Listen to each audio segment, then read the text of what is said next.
이 업은 자식에게 물려집니다. 절대 짓지 마세요. 그냥 그런 일이 있었을 뿐이에요. 우리는 종종 이렇게 말하며 과거를 넘기려 합니다. 그러나 불교는 말합니다.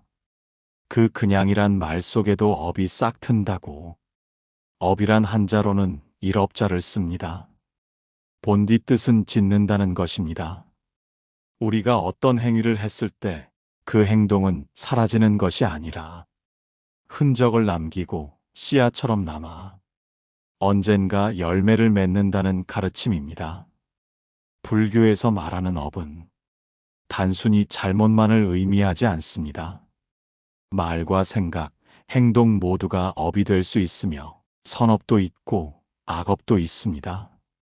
우리가 친절하게 말을 건넨 것도 업이고 화를 내며 문을 쾅 닫은 것도 업입니다. 다만 이 업이 어떤 과보를 낳느냐에 따라 우리의 삶의 향방이 달라지지요. 우리가 던진 말 한마디, 마음속에 잠시 머문 분노 한 조각, 행여 습관처럼 짓는 부정적인 생각들. 이것들은 공중에 흩어지는 것이 아닙니다. 모두 다 업이 되어 마치 나무의 나이테처럼 우리의 마음에, 그리고 우리와 가까운 이들이 삶에까지도 흔적을 남깁니다. 불교의 경전에서는 이를 의업, 구업, 신업이라고 구분합니다. 의업은 생각으로 짓는 업, 구업은 말로 짓는 업, 신업은 몸으로 짓는 업입니다. 세 가지 업은 서로를 밀어줍니다. 마음속에 분노가 생기면 그 생각은 말로 나가고 말은 행동으로 번집니다. 이것이 곧 삶의 방향을 만들어가는 원동력이며 동시에 그 삶의 결과를 낳는 씨앗이 됩니다. 그런데 왜 업이 자식에게까지 영향을 줄까요? 불교에서는 업이 개별적이면서도 관계 속에서 확장된다고 말합니다.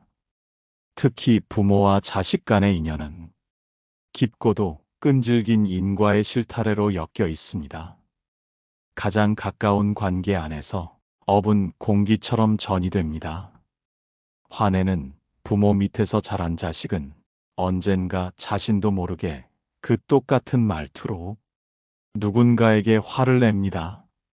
욕심 많은 부모 아래서 자란 자식은 세상에 대해 늘 불만과 비교심을 품고 살아갑니다. 이것이 바로 우리가 말하는 업이 자식에게 전해진다는 뜻입니다.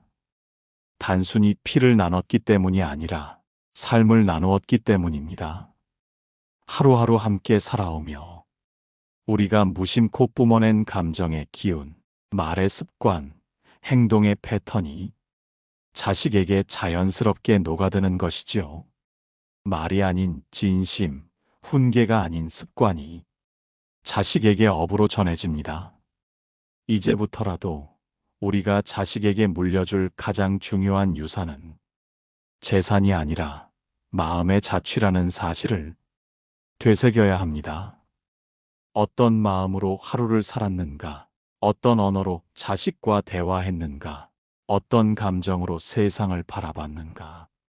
이 모든 것이 우리가 짓고 있는 업이며 그 업은 우리의 삶은 물론 자식의 삶에도 그림자를 들이웁니다.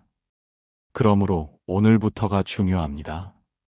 지금 이 순간 짓고 있는 업 하나를 바꾸는 것, 그것이 자식의 업을 바꾸는 출발입니다. 일부 물려주지 말아야 할 4가지 업. 부처님은 말씀하셨습니다. 업은 그림자와 같아서 그 누구도 피할 수 없다. 그리고 그 그림자는 우리의 뒷모습에서 멀어지지 않습니다. 더구나 우리가 자식과 함께 살아간다면 그 그림자는 이제 나 혼자의 것이 아닙니다. 자식의 삶에까지 길게 드리워지기 마련입니다. 이제 우리가 자식에게 절대로 물려주지 말아야 할 4가지 업에 대해 이야기해 보겠습니다. 첫 번째, 분노의 업. 성냄은 결국 가정의 언어가 된다. 한 아이가 있었습니다. 조용하고 말이 적은 아이였지만 어쩐지 늘 눈치를 보고 있었습니다. 그 아이는 말보다 큰 소리가 먼저였던 집에서 자랐습니다. 부모는 이게 다 너 잘 되라고 하는 거야 라는 말을 입에 달고 살았고, 그 속엔 사랑보다 성냄이 더 짙게 묻어 있었습니다. 분노는 업 중에서도 가장 빠르게 전염되는 업입니다. 소리를 지르고 짜증을 내고 비난을 퍼붓는 것. 그 순간의 감정은 지나가지만 그 말과 표정, 공기의 긴장은 자식의 마음속에 뿌리내립니다. 부처님은 이렇게 말씀하셨습니다. 화를 품으면 먼저 그 불에 데이는 것은 자기 자신이다. 하지만 부모는 자식을 향해 쉽게 화를 냅니다. 지적, 훈계, 통제라는 이름으로 분노를 포장하기도 하지요. 그러나 분노는 자식에게 두려움의 언어로 기억되고 자신도 모르게 그 언어를 배우게 됩니다. 그러므로 이 업은 반드시 끊어야 합니다. 화를 참는 것이 아니라 화를 알아차리는 연습이 먼저입니다. 자식에게 화가 날 때 지금 내가 어떤 마음으로 이 말을 하려 하는가를 먼저 바라보십시오. 그것이 분노의 업을 멈추는 첫 걸음입니다. 두 번째, 탐욕의 업, 자식의 욕망을 키우는 부모의 그림자. 남들은 다 한다는데 너는 왜 못하니? 좋은 대학, 좋은 직장, 그래야 성공이지. 내가 잘 돼야 내가 살 맛이 나지 않겠니? 이런 말들은 사랑처럼 들릴 수 있지만 그 밑바탕에는 욕망의 그림자가 있습니다. 비교, 집착, 성취지향적 가치, 이 모든 것들이 자식에게 행복의 기준을 왜곡시킵니다.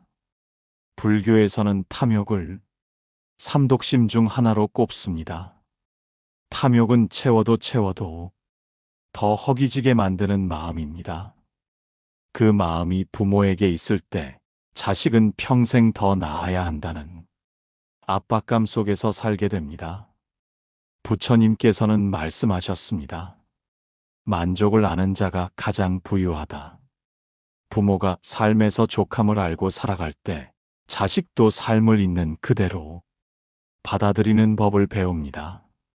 그러나 부모가 늘 부족하다고 말하고 불평하며 타인을 부러워할 때 자식의 마음 속에도 나는 모자라다는 업이 심겨지게 됩니다.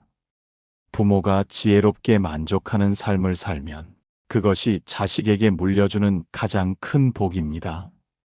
세 번째, 음해와 험담의 업, 말 한마디가 업이 된다. 요즘 사람들 참 못됐어. 그 집은 말이야, 겉으론 멀쩡해도 다 속을 들여다보면 엉망이야. 내 친구는 좋은 대학 갔지만 부모 덕이지. 실력은 아니야. 이런 말들, 어른들 사이에선 가볍게 흘려보낼 수도 있습니다. 그러나 아이는 다 듣고 있습니다. 그리고 그 말들로 세상을 배웁니다. 불교에서는 입으로 짓는 업, 구업의 무게를 매우 중요하게 다룹니다. 특히 사어, 즉 기어 꾸며낸 말, 거짓말, 양설 이간질, 악구 상처 주는 말, 망어 사실과 다른 말. 이 네 가지는 마음속 악한 의도가 입을 통해 나오는 대표적인 업입니다. 우리가 무심코 내뱉은 말, 타인을 깎아내리고 세상을 비꼬는 말, 자식 앞에서 나누는 험담과 비교의 말은 세상을 바라보는 자식의 눈을 흐리게 만듭니다. 결국 자식은 세상은 믿을 수 없는 곳이며 사람은 속을 감춰야 하고 누군가의 뒤를 조심해야 한다는 의심과 두려움의 시선으로 살아가게 됩니다. 말은 마음의 거울이며 업의 실마리입니다. 말의 습관을 바꾸는 것이 자식에게 맑은 시선을 물려주는 시작입니다. 부처님은 말씀하셨습니다. 말 한마디로 천리를 가기도 하고 한마디로 사람의 생명을 살리기도 한다. 그러니 부모의 말은 가벼운 입소리가 아니라 자식의 업을 짓는 인장이 된다는 것을 잊지 말아야 합니다. 네 번째, 무명의 업, 배우지 않으면 무지의 업을 남긴다. 어느 날 한 어머니가 말했습니다. 나는 잘 몰라서 그런데 그냥 내가 알아서 해. 요즘 세상은 너무 복잡하니까 난 빠질게. 배려처럼 들릴 수 있습니다. 그러나 그 안엔 책임 회피와 무지의 편안함이 깔려 있습니다. 불교에서는 무명을 모르는 것, 깨닫지 못한 상태, 그리고 번뇌의 뿌리라고 봅니다. 자신의 삶에 대해 성찰하지 않고 고통의 원인을 탐색하지 않으며 어떤 방식으로든 나는 모르겠다고 회피하는 태도는 자식에게도 똑같이 전해집니다. 배우지 않으면 모르게 되고 모르는 대로 살다 보면 자식에게도 깊이 없는 삶, 혼란스러운 선택, 그리고 책임지지 않는 태도를 남기게 됩니다. 모르는 것이 죄는 아닙니다. 그러나 배우지 않으려는 마음이 업을 짓습니다. 자식에게 진정 물려주어야 할 것은 모두 아는 부모의 모습이 아니라 함께 배우고 성장하는 부모의 자세입니다. 기도를 배우고 명상을 익히고 스스로 감정을 돌이켜보는 일. 이런 태도는 말이 없어도 자식에게 그대로 전해집니다. 업은 알고 짓는 것도 있지만 몰라서 짓는 것이 더 많습니다. 그러니 알아차림이야말로 업을 끊는 첫 걸음이며 자식에게도 가장 좋은 가르침이 됩니다. 2부, 업은 어떻게 전이되는가? 가족이라는 거울. 한 스님이 말했습니다. 자식은 부모의 거울입니다. 당신이 짓는 업이 자식에게 비춰지고 자식은 그 빛깔대로 자라납니다. 우리는 자식에게 좋은 것을 물려주고 싶어 합니다. 좋은 옷, 좋은 교육, 좋은 기회. 하지만 정작 가장 중요한 건 눈에 보이지 않습니다. 그것은 바로 마음의 결, 다시 말해 업입니다. 가정은 세상의 축소판입니다. 말투, 분위기, 감정 표현 방식, 가치관. 이 모든 것이 무의식 속에서 자식에게 복사됩니다. 부모가 늘 조급하면 자식도 마음이 불안해집니다. 부모가 남을 험담하면 자식도 타인을 쉽게 믿지 못하게 됩니다. 부모가 세상을 부정적으로 바라보면 자식은 세상에 대한 희망보다는 경계심을 먼저 배우게 됩니다. 업은 대물림이라기보다는 전이입니다. 어느 날 갑자기 전해지는 게 아니라 조용히 반복적으로 오래도록 스며드는 것입니다. 이게 다 너 잘 되라고 그런 거야 라는 말의 그림자. 많은 부모가 이런 말을 자식에게 합니다. 공부 좀 해라. 너 잘 되라고 그러는 거야. 사람 조심해라. 나쁜 사람들 많다. 그렇게 살면 안 돼. 세상은 호락호락하지 않아. 이 말들의 의도는 사랑일 수 있습니다. 그러나 자식은 그 말에 담긴 정서를 먼저 받습니다. 불안, 분노, 의심, 통제 같은 감정이 자식의 마음을 채우게 되면 그 자체가 업이 됩니다. 불교에서는 업을 의도된 행동의 연속이라고 설명합니다. 즉, 감정보다 더 근본적인 것은 의도 마음의 방향입니다. 사랑이라는 이름으로 자식을 다그치는 것, 걱정이라는 이유로 감시하는 것, 도움이라는 명목으로 자율성을 앗아가는 것. 이 모든 것이 결국 자식에게 무거운 업의 형태로 남습니다. 자식은 부모의 표정, 숨소리, 말의 억양까지 다 기억합니다. 그 기억은 자식의 내면에서 언젠가 어떤 선택을 할 때 영향을 미치게 됩니다. 예를 들어 늘 화내던 부모 밑에서 자란 자식은 자신도 모르게 화를 통해 감정을 해결하려 합니다. 늘 남과 비교받던 자식은 성인이 되어서도 자신의 가치를 타인에게서 찾으려 합니다. 이것이 바로 업이 작용하는 방식입니다. 겉으론 독립했지만 마음은 여전히 부모의 습관 속에 있는 것입니다. 부처님의 가르침, 자식은 자식이 아니라 인연이다. 불교에서는 자식을 소유물이 아닌 인연으로 봅니다. 부처님께서도 이렇게 말씀하셨습니다. 자식도 부모도 업 따라 만난 인연일 뿐이다. 인연은 책임이지 소유가 아니다. 이 말은 부모의 마음가짐을 되돌아보게 합니다. 자식을 내 뜻대로 하려는 마음, 자식이 내 실패를 보상해 주길 바라는 마음, 자식을 통해 내 업을 덮으려는 마음. 이 모든 욕망이 업을 만들고 그 업은 자식에게도 어김없이 전이됩니다. 그러니 우리는 자식의 삶을 바꾸고 싶다면 무엇보다 먼저 자신의 마음을 돌아보아야 합니다. 내가 지금 어떤 업을 짓고 있는가? 그 물음이 자식의 앞날을 바꾸는 첫 시작입니다. 3부. 멈추는 자가 물려주지 않는다. 업을 끊는 5가지 실천. 불교는 말합니다. 모든 업은 짓는 자에 의해 멈출 수 있다. 업은 외부에서 강요되는 것이 아닙니다. 내가 짓는 것이기에 내가 멈출 수도 있습니다. 그리고 그 멈춤이야말로 자식에게 업을 물려주지 않는 첫 번째 선택입니다. 지금부터 소개할 5가지 실천은 거창하지 않지만 실천하면 확실히 삶이 바뀌는 길입니다. 첫 번째, 일상 속 자각. 오늘 내가 짓는 업을 돌아보기. 업은 특별한 날, 큰 선택에서만 생기는 것이 아닙니다.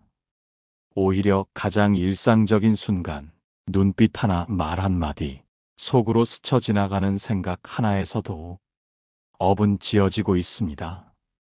그러니 하루에 한 번이라도 물어보십시오. 나는 오늘 어떤 마음으로 살았는가? 화를 내며 지냈는가? 불만과 비교로 가득했는가? 남을 험담하고 내 자식을 타인과 견주었는가? 이런 자각의 질문은 그 자체로 업을 멈추는 힘을 가집니다.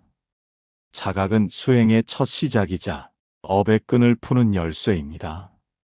두 번째, 자비어 사용. 말로 짓는 업을 살핀다. 우리는 하루에도 수많은 말을 합니다. 그 중에 몇 마디나 따뜻하고 배려 깊으며 고운 말이었을까요? 말은 가장 강력한 업의 도구입니다. 자식에게 무엇을 남기고 싶다면 그 무엇보다 먼저 말을 바꾸어야 합니다. 비교 대신 공감을, 비난 대신 질문을, 명령 대신 제안을. 이 3가지만 실천해도 가정의 분위기는 완전히 달라집니다. 자식에게 남기는 말 하나하나가 평생의 인식이 됩니다. 세 번째, 감정 훈련, 성냄을 알아차리는 연습. 화를 내는 것은 본능이지만 화를 내지 않을 수 있는 것은 훈련입니다. 불교에서는 감정을 억누르지 않고 관찰하라고 합니다. 화가 치밀어 오를 때 그 화를 억지로 참기보다는 지금 내가 화가 났구나 하고 알아차리는 것. 그 한 걸음이 분노의 업을 짓지 않는 지혜로운 선택이 됩니다. 화는 나를 태우는 불씨입니다. 그러나 알아차리면 꺼집니다. 네 번째, 수행과 기도, 자식을 위한 진짜 업청산. 많은 부모가 자식을 위해 기도합니다. 우리 아이 건강하게 해주세요. 시험 잘 보게 해주세요. 좋은 사람 만나게 해주세요. 그러나 불교에서는 진정한 기도는 바라는 것이 아니라 변화되는 것이라 가르칩니다. 내가 변하는 것이 곧 자식을 위한 최고의 기도입니다. 하루 10분의 명상. 매일 짧은 참회문 낭독, 부처님께 감사 올리기. 이런 작은 수행이 쌓이면 자식은 말없이 그 변화를 느끼게 됩니다. 내가 고요해질수록 자식의 마음도 밝아집니다. 5번째, 좋은 업 물려주기, 감사, 겸손, 나눔을 본으로 보이기. 가장 좋은 업은 습관처럼 녹아든 마음의 자세입니다. 밥을 먹을 때 감사하는 모습, 작은 일에도 고마워하는 표현, 남을 도와주는 자연스러운 행동, 내 잘못을 인정할 줄 아는 겸손함. 이런 태도는 말로 가르칠 수 없습니다. 다만 삶으로 보여주는 것뿐입니다. 그리고 그 삶의 태도는 자식에게 말보다 깊이 오래도록 남습니다. 당신이 지금 짓는 이 마음 하나가 자식의 미래가 됩니다. 4부. 어느 노스님의 말, 자식에게 가장 큰 유산은 당신의 업입니다. 지리산 자락의 한 조그만 절에 매일 아침같이 찾아오는 중년의 남자가 있었습니다. 그는 절 마당 끝 바위에 조용히 앉아 한참을 있다 가곤 했습니다. 어느 날 주지 스님이 조용히 다가와 말했습니다. 어디가 그리 아픕니까? 그는 한참 말이 없다가 조용히 입을 열었습니다. 스님, 제 아들이 제 마음 같지 않습니다. 공부도, 직장도, 인간관계도 하는 것마다 실패하고 늘 세상에 원망이 가득합니다.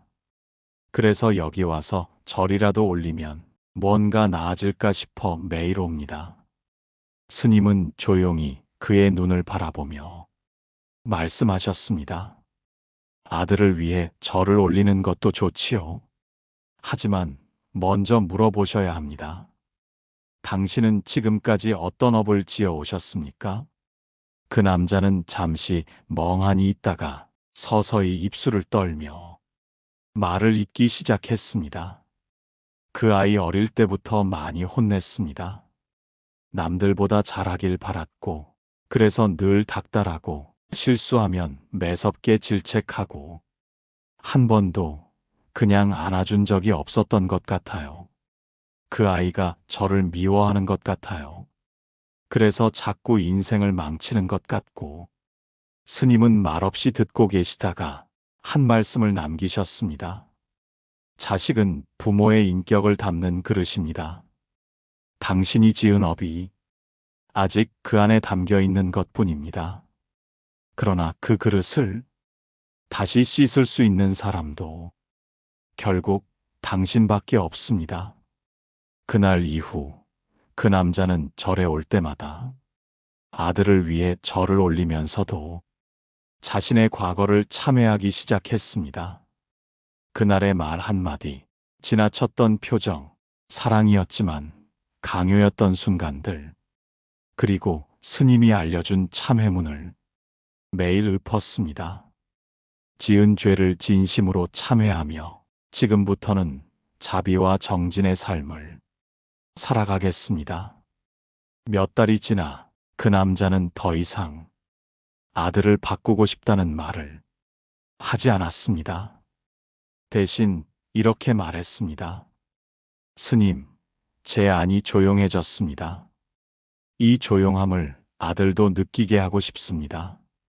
이후 그는 아들에게 조심스럽게 손편지를 썼습니다. 어릴 적 자신이 어떤 업을 지었는지, 그걸 얼마나 후회하며 바꾸려 하는지. 그리고 아들은 어느 날 답장을 보냈습니다. 아버지, 저도 저 자신을 용서하지 못하고 있었습니다. 하지만 이제 알겠습니다. 저도 아버지처럼 바꾸어 보려 합니다. 스님은 말했습니다. 부모의 수행은 자식의 업을 밝히는 등불입니다. 아무리 깊은 어둠도 누군가가 먼저 불을 켜면 달라집니다. 그리고 그 불은 늘 부모에게 달려 있습니다. 그 남자는 이제 매일 절에 가지 않습니다. 대신 집에서 작은 불단을 마련하고 매일 아침 향을 피우며 묵묵히 절을 합니다. 더 이상 아들의 문제를 탓하지 않습니다. 이제는 자신이 짓는 오늘의 마음 하나하나가 자식의 삶에도 파문처럼 번진다는 것을 알기 때문입니다. 이 이야기는 단지 한 사람의 고백이 아닙니다. 많은 부모가 공감할 수 있는 마음의 연대기이기도 합니다. 오부, 업을 청산하는 삶이 자식을 살린다. 우리는 모두 좋은 부모가 되고 싶습니다. 자식이 잘 되길 바라고 실패 없이, 고통 없이 평탄한 길만 걷기를 바랍니다. 그래서 더 많이 주고 싶고, 더 많이 가르치고 싶고, 때로는 그 아이의 삶을 대신 살아주고 싶기도 합니다. 그러나 불교는 조용히 말해줍니다. 그 무엇도 자식의 삶을 대신해 줄 수는 없습니다. 다만 당신이 짓는 업이 자식의 인생을 밝힐 수도 어둡게 할 수도 있습니다. 업은 행동이 아니라 의식의 방향이다. 지금 이 순간에도 우리는 업을 짓고 있습니다. 이 글을 듣고 있는 지금의 마음가짐조차 그대로 당신의 업이 됩니다. 분노가 아닌 자비로, 탐욕이 아닌 만족으로, 두려움이 아닌 알아차림으로 바꾸는 그 한 걸음, 그것이 바로 업을 바꾸는 출발점입니다. 지금 멈추십시오.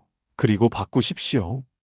오늘 자식에게 던진 말 한마디가 어떤 색깔이었는지, 오늘 나의 표정이 자식의 마음에 어떤 자취를 남겼는지, 오늘 나의 삶의 자세가 자식에게 어떤 메시지를 전했는지, 이제 그 모든 것을 살펴야 할 시간입니다. 멈추십시오. 그리고 다짐하십시오. 내가 바뀌면 자식도 달라집니다. 당신이 짓는 마음 하나가 자식의 미래입니다. 오래도록 지어온 업은 단번에 지워지지 않습니다. 하지만 지금부터라도 매일 한 줌씩 지워간다면 언젠가 자식의 마음 속에 맑은 바람이 불게 될 것입니다. 그리고 그 바람은 자식에게도 또 그 자식의 자식에게도 더 나은 인연의 씨앗으로 남게 될 것입니다. 이 업은 자식에게 물려집니다. 지금 짓는 이 말, 이 마음 하나가 자식의 업이 됩니다. 오늘부터 그 업을 바꾸십시오. 자비로, 수행으로, 깨어있는 삶으로.